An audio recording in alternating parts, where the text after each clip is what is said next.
ادغام حروف یرملون یا را میم لام واو نون.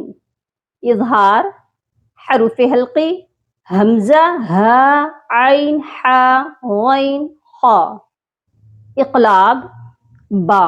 اخفا تا ثا جیم دال ذال زا سین شین صاد ضاد طا ظا فا قاف کاف. اس طرح آپ کو یہ حروف کی تنوین کے بعد دیکھیے میم ہے جو کہ یرملون میں سے ہے، اسی لیے یہاں پر ہم ادغام کریں گے. اور بے شک ہم نے حصول نصیحت کے لیے قرآن کو آسان کر دیا ہے، تو ہے کوئی نصیحت حاصل کرنے والا؟ بسم اللہ الرحمن الرحیم. السلام علیکم ورحمۃ اللہ وبرکاتہ. آج کی تجوید کلاس میں ہمارا ٹاپک نون ساکن اور تنوین کے سب رولز یعنی سب قاعدے جو کہ ہم صرف ایک ہی کلاس میں حروف مفردات کے 29 حروف کے ذریعے ہی سیکھ جائیں گے. میں پہلے بھی ان رولز کی ویڈیو ڈال چکی ہوں، لیکن آج کی ویڈیو میں آپ سب کو سب قاعدے ایک ہی ویڈیو میں مل جائیں گے، وہ بھی بہت ہی آسان اور بہت ہی سادہ الفاظ میں. اگر آپ یہ ویڈیو مکمل سمجھ لیں تو آپ کو پورے قرآن کی مکمل تجوید سمجھ میں آ جائے گی. آپ خود بخود قرآن کو تجوید سے پڑھنے لگیں گے انشاءاللہ. تو چلیے اپنے لیسن کی طرف چلتے ہیں. نون ساکن اور تنوین کو جانتے ہیں. نون ساکن وہ ہوتا ہے جس نون پر جزم کی علامت ہو، وہ نون ساکن کہلاتا ہے. اور تنوین 2 زبر 2 زیر اور 2 پیش کو کہتے ہیں. نون ساکن اور تنوین کی 4 حالتیں ہیں یعنی 4 رولز ہیں. نمبر 1 ادغام، نمبر 2 اظہار، نمبر 3 اقلاب، نمبر 4 اخفا. تو چلیے سب سے پہلے ادغام کے بارے میں پڑھ لیتے ہیں. آپ اس کی تعریف اپنی نوٹ بک پر نوٹ کر لیجئے. اگر نون ساکن اور تنوین کے بعد حروف یرملون میں سے کوئی بھی حرف آ جائے تو ادغام ہوگا. اب آپ سوچ رہے ہوں گے کہ ادغام کیا ہوتا ہے؟ ادغام کے معنی ہے ملانا، یعنی ایک حرف کا دوسرے حرف کے ساتھ ملانا یا داخل ہو جانا ادغام کہلاتا ہے. جیسے فَمَن يَعْمَلْ. اب یہاں پر نون ساکن کے بعد یا ہے اور یا آپ دیکھیے حروف یرملون میں ہے، اسی لیے یہاں پر ملا کر پڑھا گیا ہے، تو اسی لیے یہاں پر ادغام ہو رہا ہے. نون ساکن اور تنوین کی دوسری حالت ہے اظہار. اگر نون ساکن اور تنوین کے بعد اگر حروف حلقی یعنی حمزہ ہا عین حا غین خا میں سے کوئی بھی حرف آ جائے تو اظہار ہوگا. یہ حروف آپ کو اچھے سے یاد ہونے چاہیے. ایک بار ان کو پھر سے پڑھ لیں.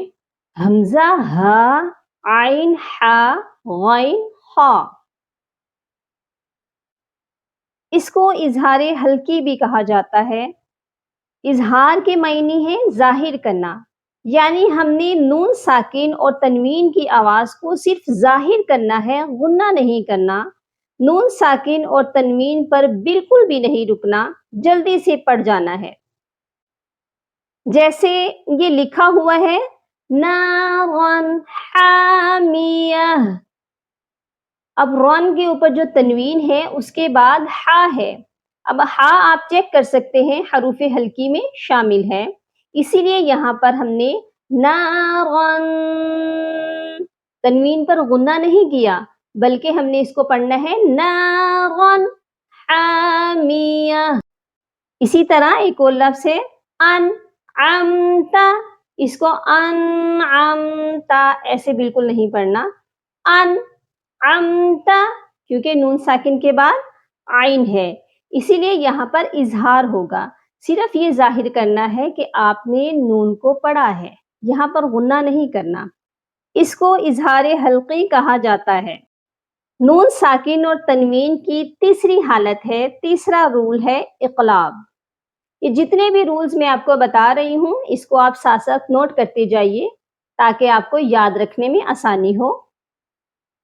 اگر نون ساکن اور تنوین کے بعد حروف با آ جائے تو اقلاب ہوگا۔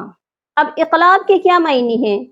اس کے معنی ہیں بدلنا، یعنی اگر نون ساکن اور تنوین کے بعد حروف با ہو تو نون ساکن کو اور تنوین کو میم میں بدل دیتے ہیں، جیسے مم باقیلا۔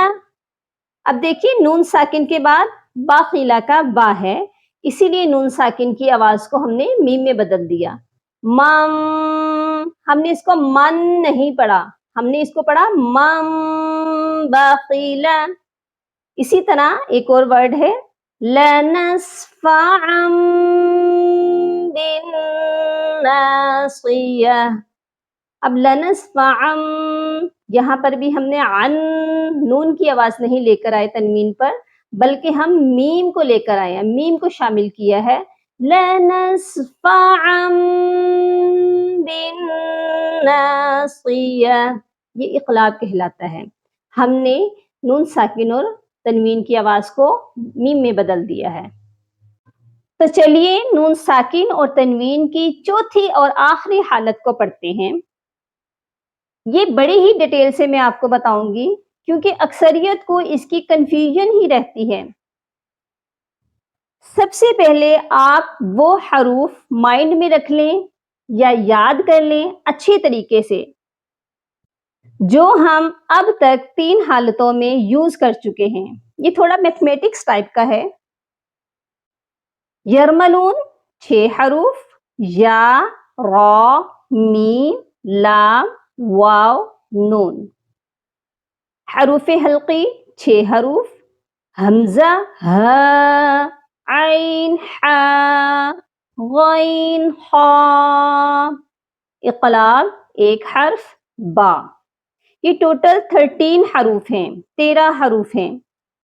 حروف مفردات میں 29 حروف ہیں، 29 حروف ہیں۔ ان میں سے اگر ہم 13 کو نکال دیں تو پیچھے 16 حروف ہمارے پاس بچتے ہیں، اور ان 16 حروف میں سے ایک اور حرف الف کو بھی نکال دیتے ہیں، کیونکہ کبھی بھی الف نون ساکن تنوین کے بعد نہیں آتا۔ اب ہمارے پاس 15 حروف باقی رہ گئے ہیں جو اخفا کے رولز میں استعمال ہوں گے۔ اس قاعدے کو بھی نوٹ کر لیجئے۔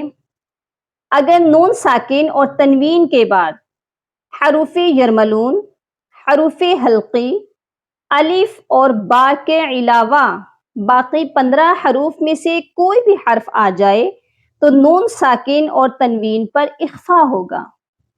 اب آپ کو ایک بار اخفا کے بارے میں بھی الیبوریٹ کرتی چلوں۔ اخفا کے معنی ہے چھپا ہوا، یعنی چھپا ہوا غنہ کرنا ہے۔ غنہ صرف 2 حروف پر ہوتا ہے، نون مشدد اور میم مشدد، یعنی اگر نون کے اوپر شد ہو تو اس پر ہم غنہ لازمی کریں گے، اور میم کے اوپر اگر شد ہو تو ہم اس پر بھی غنہ لازمی کریں گے، جیسے ان۔ ایک اور مثال ہے اللہم، نون بھی مشدد تھا اور ہم میم بھی مشدد تھا، اس لیے ہم نے اس پر غنہ کیا ہے۔ لیکن اخفا کی آواز تھوڑی منفرد ہے، غنے کی آواز سے تھوڑی چینج ہے، الگ ہے۔ ہم اس کو اردو کے ذریعے سمجھتے ہیں۔ جیسے اردو میں ایک لفظ نون ہوتا ہے اور ایک نون غنہ ہوتا ہے۔ نون غنہ وہ جس کے اوپر نقطہ نہیں ہوتا، ہم اس کو نون غنہ کہتے ہیں۔ ہم کچھ لفظ ہیں جنہیں ایسے پڑھتے ہیں آسمان، اور کبھی کبھی ہم کہتے ہیں آسماں۔ اسی طرح زمین، زمین، اس طرح بھی ہم اس کو کہتے ہیں۔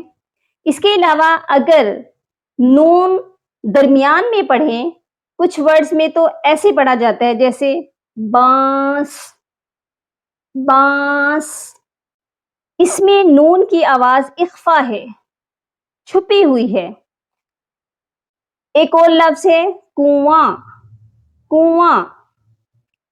آواز نون پڑھ تو رہے ہیں لیکن چھپا کر۔ قرآن میں بھی اخفا ایسے ہی کیا جاتا ہے۔ جیسے فانصب. آپ کو 15 حروف یاد رکھنا مشکل لگ رہا ہوگا.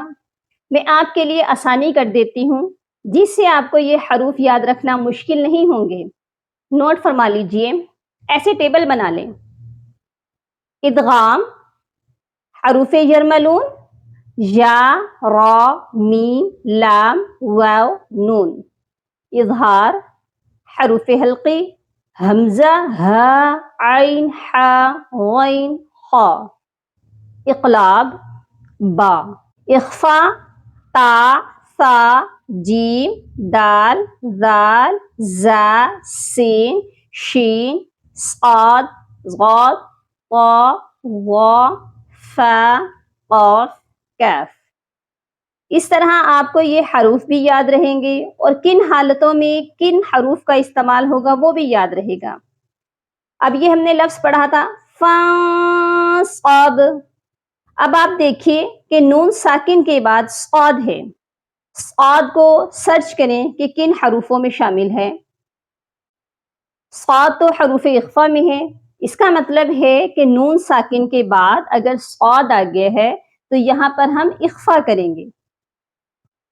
اگر ہم اس کو پڑھیں فانصب تو یہ غلط ہے. زبان تالو کے ساتھ سختی سے نہیں لگنی چاہیے. سختی سے لگنے سے گناہ ہوتا ہے. جب بھی غنہ کریں گے تو ہماری زبان سختی سے اوپر ٹچ ہوتی ہے تالو کے ساتھ. لیکن یہاں پر ہم نے اخفا کرنا ہے تو سافٹ غنہ بھی کہہ سکتے ہیں. سورہ عبس کی آیت سے سٹارٹ کرتے ہیں. میں نے یہاں پر کچھ کلر دیے ہیں. ادغام اظہار اقلاب اخفا کے جو کلر ہیں پھر اسی حساب سے جو کہ رولز لاگو ہو رہے ہیں میں نے سرکل کو بھی وہی کلر دیے ہیں. تو چلیے پڑھتے ہیں. بسم اللہ الرحمن الرحیم فأنت عنہ تلہا فأنت. یہاں پر اخفا ہو رہا ہے کیونکہ آگے تا ہے جو کہ حروف اخفا میں شامل ہے.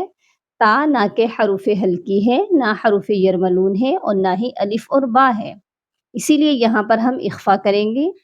عنہ یہاں نون ساکن پر اظہار ہوگا کیونکہ آگے حروف حلقی ہے. کلا انہا تذکرہ فمن شاء ذکرہ. فمن ادھر بھی نون ساکن پر اخفا ہوگا کیونکہ شا کا جو شین ہے یہ حروف اخفا ہے. فی صحف مکرمہ. فا کی تنوین کے بعد دیکھیے میم ہے جو کہ یرملون میں سے ہے اسی لیے یہاں پر ہم ادغام کریں گے. مرفوعۃ مطہرہ. مرفوعۃ یہاں پر بھی ادغام ہوگا. اگر تو ہم اس کو ملا کر پڑھیں گے مرفوعۃ مطہرۃ بأیدی سفرہ. تو مطہرۃ یہاں پر اقلاب ہو رہا ہے کیونکہ تنوین کے بعد بأیدی اس کا با آ گیا ہے اسی لیے یہاں پر تنوین کی جگہ میم کو دے دی جائے گی. اور اگر ہم الگ پڑھیں گے پھر تو سیپریٹ ہی پڑھا جائے گا. مطہرہ کرام بررہ. یہاں پر بھی اقلاب ہوگا کیونکہ تنوین کے بعد با ہے. قتل الانسان ما اکفرہ. اور یہاں پر انسان کی نون پر اخفا ہوگا. من ای شیء خلقہ. من یہاں پر بھی نون ساکن پر اظہار ہوگا کیونکہ آگے حروف حلقی ہے اور شیء اس کی تنوین پر بھی اظہار ہوگا کیونکہ تنوین کے بعد بھی حروف حلقی ہے. امید تو ہے آپ کو سبق کی سمجھ آ چکی ہوگی. اپنا بہت سارا خیال رکھیے گا. اللہ حافظ، فی امان اللہ۔ السلام علیکم ورحمۃ اللہ وبرکاتہ۔ اللہم فقہنی فی الدین، اللہم بارک لنا فی اوقاتنا، سبحان ربک رب العزة عما یصفون، وسلام علی المرسلین، والحمد للہ رب العالمین۔